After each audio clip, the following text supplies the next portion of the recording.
کوئی بھی جب ہمارے پاس ایز آؤٹ پٹ کوئی بھی چیز آتی ہے تو اس کی کوئی نہ کوئی گراؤنڈ سائڈ پہ جو ہوتی ہے سرفیس ایریا پہ کوئی نہ کوئی ریزن ہوتی ہے. صحیح.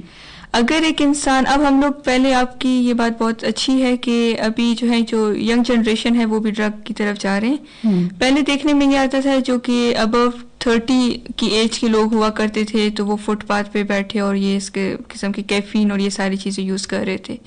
لیکن اب جو کہ ینگ جنریشن ہے وہ بھی سائڈ بائی سائڈ کہیں نہ کہیں اس قسم کی ایکٹیویٹیز میں انوالو ہو رہی ہے. دونوں کی جو ریزنز ہیں وہ سملر ہیں. لائک اگر میں بڑے ایج کی بات کروں تو ہوم انوائرمنٹ یا فائنینشیل ایشوز ہوتے ہیں یا ہسبینڈ وائف کے کلیشز ہوتے ہیں یا ود ان فیملی کلیشز ہوتے ہیں, تو وہ انسان اس تکلیف سے رائے فرار اختیار کرنے کے لیے اس قسم کی چیزوں کو سہارا لیتا ہے.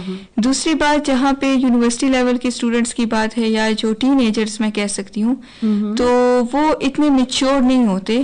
لائک ان کو ان کے ڈرا بیکس یا ڈی میرٹس کا پتہ نہیں ہوتا, ڈس ایڈوانٹیجز کا, کہ ایک سگریٹ کی کش لینے سے مجھے کتنا نقصان پہنچ سکتا ہے. اور وہاں پہ جو مین ریزن ہے تو ان کے فائنینشیل ایشوز کو میں کنسیڈر نہیں کرتی کہ اس کے فائنینشیل ایشوز کسی بچے کے ابھی اسٹوڈنٹس ہوتے ہیں نا, ان کو تو اتنا نہیں ہوتا. وہاں پہ جو ان کی بہت زیادہ بڑی ریزن بن سکتی ہے جو کہ جینوئن ریزن ہوتی بھی, ہمارے پاس ایسے کیسز آتے ہیں, وہ ان کا سوشل سرکل ہوتا ہے جو کہ فرینڈ کا سرکل ہوتا ہے. ٹھیک.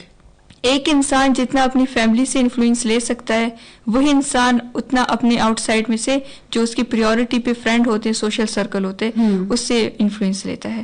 کوئی بھی انسان اپنی پرسنالٹی کو یا بنانے میں یا اس کو بگاڑنے میں جتنے کی فیملی کا رول ہوتا ہے اتنے ہی آؤٹ سائڈرز کا بھی رول ہوتا ہے. صحیح. اب یہ ہماری کمیونٹی اس چیز کو نہیں سمجھتی اور ہم صرف اسی چیز کو دیکھ رہے ہیں جو کہ نیگیٹو سائڈ ہے, نیگیٹو چیز ہے. ایک بچہ نشے کی طرف پہلے گیا ہی کیوں ہے؟ اگر ہم پیرنٹ کا رول اور رسپانسبلٹی کو شامل کرتے ہیں تو اتنا باقی کی کمیونٹی کا بھی رول ہے رسپانسبلٹی. ایگزامپل دوں گی, ایک فیمیل میرے پاس آئی تھی اور انہوں نے کہا تھا کہ میرے ہسبینڈ بھی جاب لیس ہیں اور بہت زیادہ ایشوز ہیں اور واقعی میں ان کی بہت زیادہ اسٹریس میں تھی وہ. میں نے ان سے ساری ہسٹری لی اور میں نے ان سے کہا کہ آپ کے ہاتھ میں کوئی چھوٹا موٹا ہنر ہے؟ تو انہوں نے کہا کہ بالکل ہے.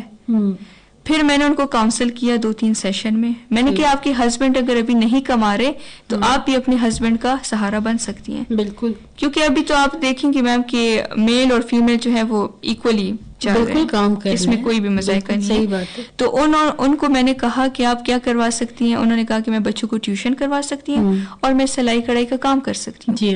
تو انہوں نے جب وہ اسٹارٹ کیا, انہوں نے اپنے گھر کا جو بھی ان کا خرچہ تھا وہ اٹھا رہی تھی جب تک اس ٹائم تک جب تک ان کے ہسبینڈ کو کوئی جاب مل نہیں جاتی.